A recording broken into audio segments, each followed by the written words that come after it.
ഉടമ്പടിക്ക് നമ്മളെപ്പോഴും പറയുന്നത് എന്താണ്? ഈശോമിശിഹ വാഗ്ദാനങ്ങൾക്ക് ഞങ്ങൾ യോഗ്യരാകുവാൻ സർവേശ്വര പരിശുദ്ധ മാതാവ് ഞങ്ങൾക്ക് വേണ്ടി അപേക്ഷിക്കുന്നു. അപ്പോൾ വാഗ്ദാനങ്ങൾക്ക് വേണ്ടി നമ്മൾ യോഗ്യരാകാൻ വേണ്ടി ദൈവം മാധ്യസ്ഥയായി വെച്ചിരിക്കുന്നത് പരിശുദ്ധ ആയിരിക്കുന്നത് ഈ കാനായിലെ കല്യാണത്തിലെ ആശയ പരിസരത്തിൻ്റെ ഭാഗത്തുനിന്ന് വരുന്ന ഒരു പുതിയ ദൈവത്തിൻ്റെ വെളിപാടാണ്. എന്ന് വെച്ചാൽ ഈ ജീവിതം മാത്രമല്ല, ആധ്യാത്മികതയിലുള്ള എന്താണ്?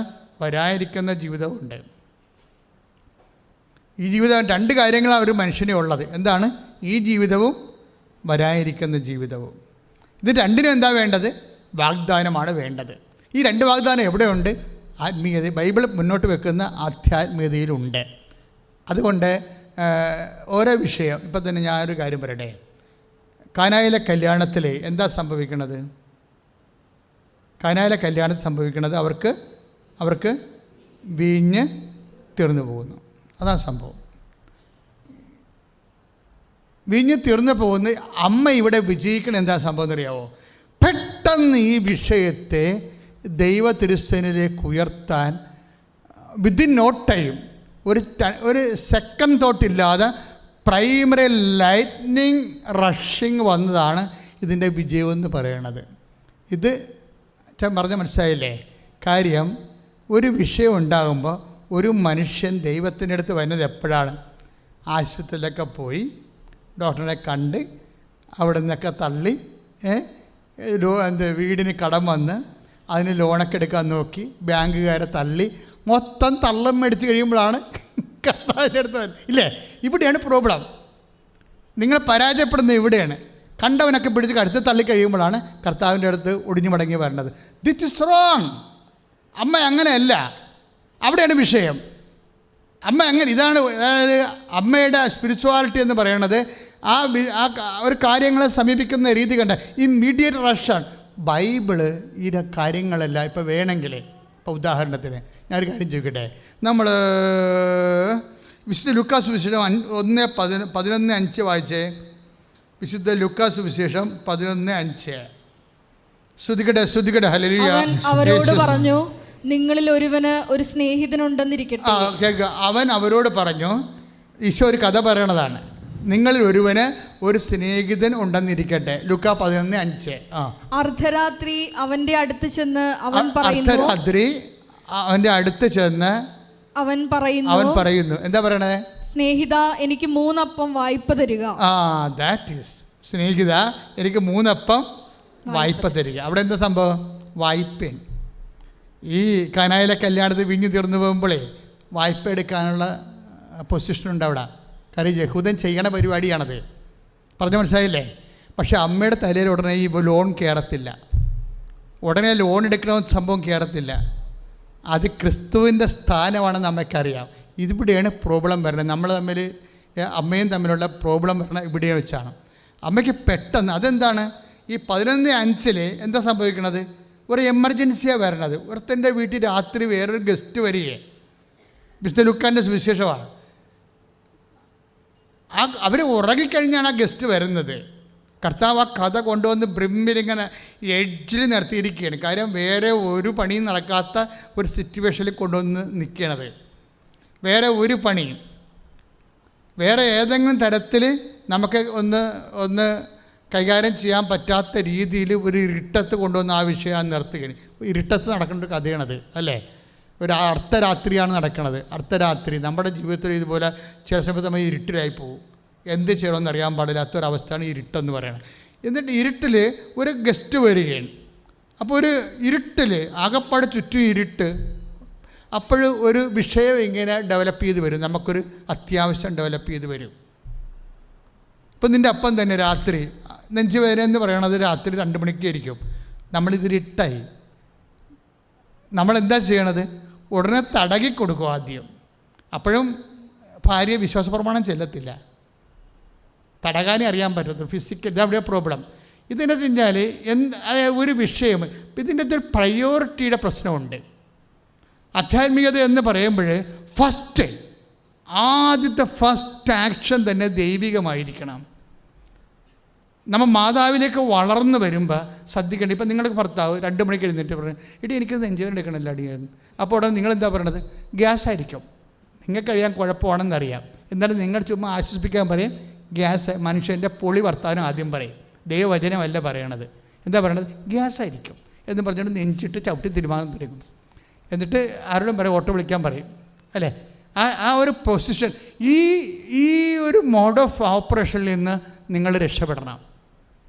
കാര്യം വെച്ചാൽ ഇവിടെ ഓട്ടോമാറ്റിക്കായിട്ട് യേശുവിൻ്റെ അടുത്തേക്ക് റഷ് ചെയ്യാൻ പറ്റുന്ന ഇതിന് ഗ്യാപ്പില്ലല്ലോ. അതായത് നമ്മളുടെ ഓരോ പ്രോബ്ലംസിനും മാനുഷികമായി പരിഹരിക്കാനുള്ള ഒരു ഉത്തേജനമാണ് നമുക്ക് പ്രൈമറി ആയിട്ട് ഒരു ഫിസിക്കൽ മനുഷ്യന് കിട്ടുന്നത്. മനസ്സിലായില്ലേ? ഒരു വിഷയം വന്നാൽ അതിന് മാനുഷികമായി പരിഹരിക്കാനുള്ള ഒരു ടെൻഡൻസിയാണ് നമുക്കുള്ളത്. ജഡിക മനുഷ്യൻ്റെ ഒരു അവസ്ഥ അതാണ്. ഇതിൽ നിന്ന് നമ്മൾ രക്ഷപ്പെടണം. അമ്മയ്ക്ക് വേണമെങ്കിൽ ഈ വിഷയം വേറെ നിങ്ങളൊരു വചനം വായിച്ചു കഴിഞ്ഞാൽ, അതായത് ഈ മത്തായിയുടെ സുവിശേഷം 25:9-10. വിവേകമതികൾ മറുപടി പറഞ്ഞു, ഞങ്ങൾക്കും നിങ്ങൾക്കും മതിയാകാതെ വരുമെന്നതിനാൽ നിങ്ങൾ വിൽപ്പനക്കാരുടെ അടുത്ത് പോയി വാങ്ങിക്കൊള്ളുവിൻ. അതായത് അവിടെ എന്താണ്? ബുദ്ധിയുള്ള കന്യകമാരും വിവേകമുള്ള കന്യകമാരും വിവേകമില്ലാത്ത കന്യകമാരുമാണ്. ഇവിടെ എന്താണ്? ഇത് വീഞ്ഞ് തീർന്നു പോയ വിഷയം പോലെ ഒരു വിഷയമാണിത്. എന്താണ്? എണ്ണ തീർന്നു പോകും. മനസ്സിലായില്ലേ?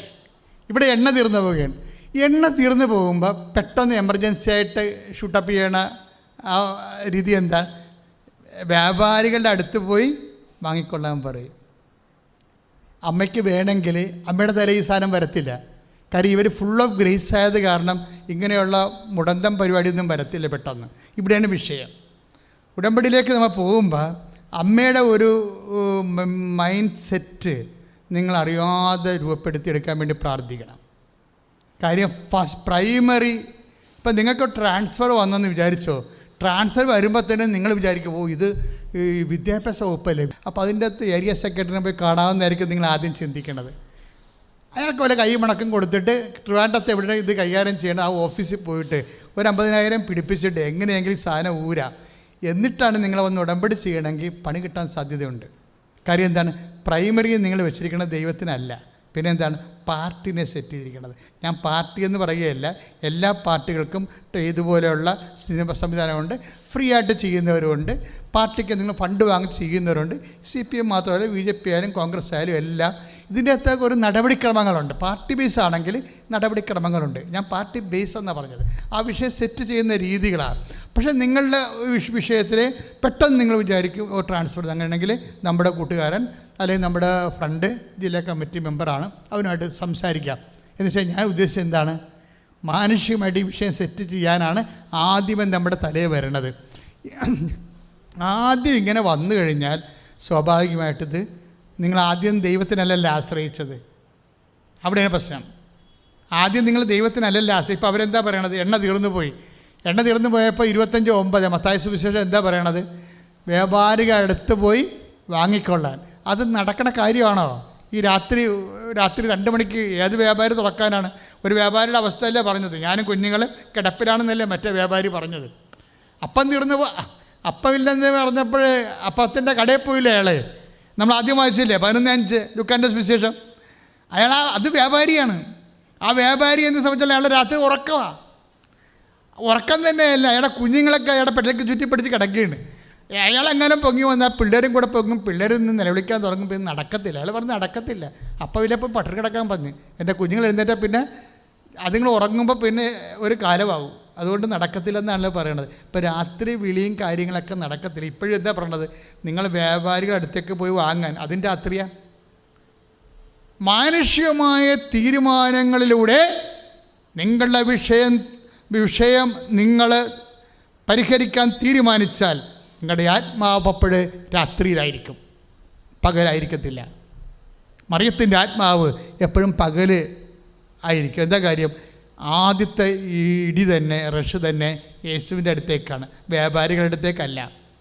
വിഞ്ഞ് തീർന്നു പോകുമ്പോൾ യേശുവിൻ്റെ അടുത്തേക്ക് പക്ഷേ അവിടെയാണ് മറിയം വിജയിക്കുന്നത്. കാര്യം ഇതിന് കുറേ ഓപ്ഷൻസ് ഉണ്ട്. ഇത് വായ്പ വാങ്ങിച്ച് പരിഹരിക്കാവുന്ന പ്രശ്നമാണ്. അല്ലെങ്കിൽ ഇത് വിലക്ക് വാങ്ങിച്ച് പരിഹരിക്കാവുന്ന പ്രശ്നമാണ്. ഈ രണ്ട് പ്രശ്നവും ബൈബിളിൽ പുതിയ നിയമത്തിൽ പരിഹരിക്കുന്നുണ്ട്. പക്ഷെ ആ മെത്തേഡുകളൊന്നും എടുക്കാതെ ഇമ്മീഡിയറ്റായിട്ട് അമ്മ യേശുവിൻ്റെ അടുത്ത് വന്നത് അവരമ്മയായതുകൊണ്ടും മറിയത്തിൻ യേശുവിൻ്റെ അമ്മയായതുകൊണ്ട് മാത്രമല്ല, മറിച്ച് അവർ ഫുൾ ഓഫ് ഗ്രേസ് ആയതുകൊണ്ടാണ്. This is my point. അതാണ് നിങ്ങൾ കൃപയിൽ നിലനിൽക്കണമെന്ന് പറഞ്ഞാൽ കൃപയിൽ അപ്പം നിങ്ങൾ ഓർക്കും കൃപയിൽ നിലനിൽക്കുമ്പോൾ എന്താ സംഭവിക്കുന്നത്? ഈ പ്രസൻസ്, ദൈവത്തിൻ്റെ സാന്നിധ്യമില്ല. ഇപ്പം അമ്മയോട് എന്താ പറഞ്ഞത്? 1:28 എന്താ പറഞ്ഞത്? ലൂക്കാൻ്റെ സുവിശേഷം, hail Mary full of grace the Lord is with you. നിൻ്റെ കൂടെ പ്രസൻസ് എന്നാണ് പറഞ്ഞത്, ദൈവത്തിൻ്റെ പ്രസൻസ്. ഈ ദൈവത്തിൻ്റെ പ്രസൻസ് നമുക്ക് ലഭ്യമാകുന്ന ഒരു സാഹചര്യം ഉണ്ടായാൽ തീർച്ചയായിട്ടും നമ്മൾക്ക് അമ്മയെപ്പോലെ പ്രസാദകരമായ ഇമ്മീഡിയറ്റ് ഫസ്റ്റ് റെഫറൻസ് ദൈവം വരും. അപ്പം നിങ്ങൾ ചോദിക്കും, പ്രസൻസ്, ദൈവത്തിൻ്റെ പ്രസൻസ്, ഉടമ്പടിയുടെ ഏറ്റവും വലിയ ഗുണം എന്താ? ഉടമ്പടിയിൽ നിന്ന് കിട്ടുന്ന ആനുകൂല്യങ്ങളല്ല, മറിച്ച് എന്താണ്? ദൈവത്തിൻ്റെ പ്രസൻസ്. അതാണ് സഞ്ചാരി മാതാവ് എന്ന് പറയണത്. സഞ്ചാരി മാതാവ് എന്ന് പറയത്തില്ല ആൾക്കാർ, അതാണ് കാര്യം. അതായത് ഇപ്പോൾ കഴിഞ്ഞ ദിവസങ്ങളൊരു സാക്ഷ്യം ഉണ്ടായി. അവർക്ക് അവരുടെ കൂട്ടുകാരത്തി എപ്പോഴും പറയുന്നുണ്ട്, നിൻ്റെ വിഷയങ്ങളൊക്കെ തീരാൻ വേണ്ടി നീ ഉടമ്പടി എടുക്കുകയെന്ന് പറയും. കൃപാസനം മാതാവിനോട് പ്രാർത്ഥിക്കാൻ പറയും. അപ്പോൾ ഈ കൂട്ടുകാരത്തി പറയണത് അത് എന്നാ അവർ കേട്ടിട്ടില്ല. കേട്ട് കഴിഞ്ഞപ്പോൾ പറഞ്ഞ്, ഓ അതെന്താ, നമ്മൾ മാതാവിനോടല്ലേ പ്രാർത്ഥിക്കണത്, പിന്നെ എന്തിനാ അങ്ങനെ പറയണമെന്ന് ചോദിക്കും. അപ്പോൾ എനിക്കതിൻ്റെ അത് വലിയ വിശ്വാസമില്ലെന്ന് പറയും. എനിക്കതിൻ്റെ അത് വിശ്വാസമില്ല. പലരുടെയും പ്രശ്നം അതാണ്. ഈ വിശ്വാസമില്ലെന്ന് പറഞ്ഞ സമയത്ത് ഇവർ രാത്രി ഒരു സ്വപ്നം കാണും. സ്വപ്നത്തിൽ ഈ സിൽവർ ഗ്രേയിൽ മാതാവ് ഇവർക്ക് പ്രത്യക്ഷപ്പെടും. എന്നിട്ട് ഇവരോട് പ്രെയർ ചെയ്യാൻ പറയും. അപ്പോൾ ഇവൾക്ക് ഭയങ്കര, ഞാൻ മാതാവിനെ രാത്രി സ്വപ്നം കണ്ടു എന്ന് പറയുമ്പോൾ പറയണേ, ഞാൻ ആരോട് പറയാനാണ്, എനിക്ക് ഭയങ്കര ചമ്മലാണ് ഇതൊക്കെ പറയാനെന്ന്. കാരണം ഇവരിങ്ങനെ ആത്മീയതയ്ക്ക് ആ പ്രാധാന്യമില്ല അധികം കൊടുക്കാതെ ഇങ്ങനെ ലൗകായികവും യുക്തിപരമൊക്കെ ആയിട്ട് ഇങ്ങനെ കാര്യങ്ങളൊക്കെ സമീപിക്കുന്ന ഒരു രീതിയായത് കാരണം, അത് ആൾക്കാർക്ക് അറിയാവുന്ന കാരണം അങ്ങനെയുള്ള ഇവരുടെ കൂട്ടുകാരോട് മാതാവിനെ കണ്ടു, സ്വപ്നം കണ്ടു എന്നൊക്കെ പറയാൻ ഇവർക്ക് ചമ്മല. ഉടനെ കൂട്ടുകാരത്തോട് പറഞ്ഞ്, എടി ഞാൻ ഇങ്ങനെ സ്വപ്നം കണ്ട. അപ്പോൾ ഉടനെ പറഞ്ഞ്, നീ ഒന്ന് ചിന്തിച്ചേ, എൻ്റെ ഉടമ്പടി തീരാൻ പോവുകയാണ്, ഈ ദിവസങ്ങളിൽ. അപ്പോൾ രണ്ടുപേരും 2 കോണ്ടിനെൻ്റിലാണ് താമസിക്കുന്നത്, 2 രാജ്യങ്ങളിലാണ്. അപ്പോൾ അവരെന്താ പറയുന്നത്, എൻ്റെ ഉടമ്പടി തീരാൻ പോവുകയാണ്. എൻ്റെ ഉടമ്പടിയിലെ ഒരു കാര്യം എന്താണെന്ന് വെച്ചാൽ, നിനക്ക് കൃപാസനം മാതാവിൽ വിശ്വാസം ഉണ്ടാകാൻ വേണ്ടി ഞാൻ പ്രാർത്ഥിച്ചുകൊണ്ടിരിക്കുകയാണ്. ഇപ്പം മനസ്സിലായില്ലേ? നിനക്ക് കൃപാസനം മാതാവിൽ വിശ്വാസമുണ്ട്. എന്താ പ്രശ്നം? കൃപാസനം മാതാവ് എന്ന് നമ്മൾ പറയുമ്പോൾ കൃപാസനത്തിൽ സിൽവർ ഗ്രേയിൽ സമയഘടികാരം നെഞ്ചിൽ ചേർത്ത് ദുരന്തമുണ്ടാകാൻ പോകുന്ന പ്രാർത്ഥിക്കണമെന്ന് 2004 ഡിസംബർ 7 ഉച്ചയ്ക്ക് 2:30 മണിക്ക് പ്രത്യക്ഷപ്പെട്ട മാതാവാണ് കൃപാസന മാതാവ് എന്ന് പറയുന്നത്. ആ മാതാവിൻ്റെ പ്രത്യക്ഷീകരണം സഭ ഏറ്റെടുത്ത് പഠിക്കാൻ വേണ്ടി കൃപാസനത്തിലും ഞങ്ങളുടെ കുടുംബത്തിലും ഒരു പ്രാർത്ഥനാ പദ്ധതി ഉണ്ടാകണമെന്ന് 2015 മാതാവ് തന്നെ പ്രത്യക്ഷീകരണ പ്രാർത്ഥന ചൊല്ലിയപ്പോഴാണ് നമുക്ക് ഉടമ്പടി പ്രാർത്ഥന കിട്ടിയത്. ആ ഉടമ്പടി പ്രാർത്ഥനയിലൂടെയാണ് ഇത്രയും അനുഭവങ്ങൾ ഉണ്ടാകണ എല്ലാം പ്രത്യക്ഷീകരണത്തിൻ്റെ അടയാളമായിട്ടാണ്. അതുകൊണ്ട് ആൾക്കാർ പ്രാർത്ഥിക്കണത്, പ്രത്യക്ഷീകരണത്തിൻ്റെ അടയാളം, എന്നെയും പ്രത്യക്ഷീകരണത്തിൻ്റെ സാക്ഷിയാക്കി മാറ്റണമേ. പക്ഷേ അത് പ്രാർത്ഥിച്ച് തുടങ്ങിയതൊന്നും ക്രിസ്ത്യൻസ് അല്ല, ഹിന്ദുസാണ് പ്രാർത്ഥിച്ച് തുടങ്ങിയത്. അമ്മ മാതാവേ, അമ്മയുടെ പ്രത്യക്ഷീകരണത്തിൻ്റെ സാക്ഷിയായി എന്നെ ഉയർത്തണമേ. ഇപ്പോൾ എല്ലാവരും അത് പ്രാർത്ഥിക്കുന്നുണ്ട്. പക്ഷേ ഇവിടെ സാക്ഷ്യം പറഞ്ഞ പെരുമ്പാവൂരിലെ ഒരു ചേച്ചിയാണ്, ശ്രീകല ചേച്ചിയാണ് ആ സാക്ഷ്യം പറഞ്ഞത്. അത് മർമ്മമാണത് പ്രാർത്ഥനയുടെ. ആ മർമ്മത്തെ തൊട്ട് കഴിഞ്ഞാൽ അപ്പം വിവരം അറിയും. കാര്യം അവരിത് കറകളഞ്ഞങ്ങ് വിശ്വസിച്ച് പ്രാർത്ഥിച്ചു പോയപ്പോൾ അമ്മ പറഞ്ഞതാണിത്, എടി ഉടമ്പടിയല്ല പ്രശ്നം, പ്രത്യക്ഷീകരണമാണ്. ഉടമ്പടി ഒരു മാർഗമാണ്, ലക്ഷ്യം പ്രത്യക്ഷീകരണമാണ്. പ്രത്യക്ഷീകരണം അത് ഏറ്റെടുത്ത് പഠിക്കാൻ വേണ്ടി പ്രാർത്ഥിക്കാൻ പറഞ്ഞു. അത് പ്രാർത്ഥിക്കാൻ തുടങ്ങിയോടുകൂടി അവളുടെ കാര്യങ്ങളെല്ലാം പെട്ടപ്പെടാന്ന് മാറാൻ തുടങ്ങി. അങ്ങനെയാണ് ഇപ്പോൾ ആൾക്കാരൊക്കെ എല്ലാവരും അത് പ്രാർത്ഥിക്കാൻ തുടങ്ങിയത്. പക്ഷേ ഇതെന്ന് പറയുന്നത് പ്രത്യക്ഷീകരണത്തിൻ്റെ ഭാഗമായി ഇവരിത് പ്രാർത്ഥിച്ചപ്പോൾ അത് സ്വപ്നത്തിൽ പ്രത്യക്ഷപ്പെട്ട മാതാവ്. അപ്പോൾ നമ്മൾ സ്വാഭാവികമായിട്ട് സ്വപ്നത്തിൽ പ്രത്യക്ഷപ്പെട്ടതൊക്കെ പറഞ്ഞു കഴിഞ്ഞാൽ ഈ കുറച്ച് ബുദ്ധിപരമായിട്ട് കാര്യങ്ങൾ ചിന്തിക്കുന്നവർക്ക് വിചാരിക്കും ഇതൊക്കെ ചുമ്മാ പണ്ടൊക്കെ ഓരോ പുരാണ പുസ്തകങ്ങളിലൊക്കെ അതുപോലെ ബൈബിളിലൊക്കെ ഉള്ള സ്വപ്നത്തിലൊക്കെ ഇന്ന് ദൈവം സംസാരിക്കുമോ എന്നൊക്കെ ചോദിച്ചു കഴിഞ്ഞാൽ നമ്മളെപ്പോഴും മനസ്സിലാക്കേണ്ട കാര്യം സ്വപ്നം ഇതല്ല. കഴിഞ്ഞ ദിവസങ്ങളിൽ വേറെ ഒരു സംഭവമുണ്ട്. അവരിവിടെ വന്നിട്ടില്ല, അപ്പോൾ അവർക്ക് ജോലിയില്ല, അവർക്ക് വയസ്സ് 52ആയി. അപ്പോഴവർ സ്വപ്നത്തിൽ ഒരു മുറി, എന്നിട്ട് ആ മുറി ഞാൻ മാത്രമേ നിൽക്കുന്നുള്ളൂ. മുറിയിൽ നിറച്ച ആൾക്കാരെ ഫ്രണ്ടിൽ നിൽക്കുകയാണ്. ബാക്ക് ഡോർ തുറന്ന് കിടക്കുകയാണ്, ഫ്രണ്ട് ഡോറിലും തുറന്ന് കിടക്കുകയാണ് ഈ മുറിയിലും. അത് ഞാൻ നിൽക്കുന്നുണ്ട്, ഞാൻ ആൾക്കാരെ കണ്ട് സംസാരിച്ചൊക്കെ എടുക്കൊണ്ടിരിക്കുകയാണ്, പ്രാർത്ഥിച്ചൊക്കെ കൊണ്ടിരിക്കുകയാണ്. അപ്പോൾ ഇവർക്ക് കയറി വരാൻ പറ്റുന്നില്ല. ഇവർ എൻ്റെ ഈ ബാക്ക് ഡോറിൽ കൂടെ കടന്നു വെച്ചും ഞാൻ അറിയാതെ എൻ്റെ ലോക്കയിൽ ഇങ്ങനെ പിടിക്കും. എന്നുവെച്ചാൽ പറഞ്ഞ് എൻ്റെ കാര്യത്തിൽ ഒരു തീരുമാനം ഉണ്ടാകണമെന്ന് പറയും. അപ്പോൾ ഉടനെ ഞാൻ തിരിഞ്ഞ് ഇവരോട് പറയും, നിൻ്റെ കാര്യത്തിൽ മാതാവ് ഒരു തീരുമാനം ഉണ്ടാക്കിയിട്ടുണ്ട്, പോയിക്കൊള്ളാൻ പറയും. അതാണ് സ്വപ്നം. ഇപ്പോൾ രാവിലെ എഴുന്നേൽക്കുമ്പോൾ സംഭവിക്കണത് ഇവർ ഇത്രയും നാൾ പ്രതീക്ഷിച്ച ഒരു ജോലിക്ക് ഉണ്ടായിരുന്ന തടസ്സങ്ങളെല്ലാം മാറി ഇവരുടെ വിസ ഓക്കെയാണ്, UK വിസ ഓക്കെയാണ്. ഇവർക്ക് 52 വയസ്സുണ്ട്. പക്ഷേ ഇവർക്ക് IELTS തന്നെ പഠിക്കാൻ വലിയ പാടാണ്, നമുക്കറിയാമല്ലോ. എങ്കിലും ഇവർ ആൾ കയറിപ്പോയി. ഇപ്പോൾ പെട്ടെന്നാണ് സംഭവം. എത്രയോ 52 വയസ്സുള്ള ചേച്ചിക്ക് ആദ്യമായിട്ട് അവർ പോകുകയാണ് ഇംഗ്ലണ്ടിലേ. അതിനുവേണ്ടി ഭയങ്കരമായ തടസ്സങ്ങളാണ്. ഏജ് ഓവറായത് കാരണം, പിന്നെ സീനിയർ സിറ്റിസൻസിന് ഇവരെ ഒരു എന്താ നമ്മൾ BSc നേഴ്സിംഗ് അല്ലാത്ത പഠനമാണ്, നേഴ്സോ അതുപോലെ താഴെ എന്തോ പഠനമാണ്. പക്ഷേ ഇവർക്ക് കിട്ടിയിരിക്കുന്ന ജോലി സീനിയർ സിറ്റിസൻസിനാണ്. പക്ഷേ അതിൻ്റേതായിട്ടുള്ള കുറേ കാര്യങ്ങളുണ്ട്. ആരോഗ്യം വേണം, അങ്ങനെ കുറേ പ്രശ്നങ്ങളുണ്ട്. ഏജ് കുറഞ്ഞിരിക്കണം, അങ്ങനെ കുറേ വിഷയങ്ങളുണ്ടെങ്കിലും ഈ വിഷയങ്ങൾ അതുകൊണ്ട് ഇവർ എല്ലാ ഇൻ്റർവ്യൂവിനും പരാജയപ്പെട്ടു, പോകാൻ പറ്റാതെ ആ ഫയൽ ക്ലോസ് ചെയ്യാൻ പോയപ്പോഴാണ് ഇവർ പറയണത്, അമ്മേ എൻ്റെ കാര്യത്തിനൊരു തീരുമാനമായില്ലേ എന്ന് പറഞ്ഞ് ഇവർ ഉടമ്പടി ചെയ്യുമ്പോഴാണ് ഈ സ്വപ്നം കാണുന്നത്. അപ്പോഴേ ഇന്ന് സ്വപ്നത്തിനൊരു പഞ്ഞമില്ല ശരിക്കും. എന്താ കാര്യം, എന്തുകൊണ്ടാണ് സ്വപ്നത്തിന് പഞ്ഞമില്ലാത്തതെന്ന് ചോദിച്ചു കഴിഞ്ഞാൽ സ്വപ്നം വാഗ്ദാനത്തിൻ്റെ ഭാഗമാണ്. അതുകൊണ്ട് നിങ്ങൾ ഉടമ്പടി എടുത്തു കഴിഞ്ഞാൽ വളരെ ശ്രദ്ധിക്കണം. ദർശനങ്ങളുണ്ടാവും, ചിലപ്പോൾ സ്വപ്നങ്ങളുണ്ടാവും. ഇത് ശ്രദ്ധിക്കണം. ദൈവത്തിന് പറയാനുള്ള കാര്യമായിരിക്കും അത്.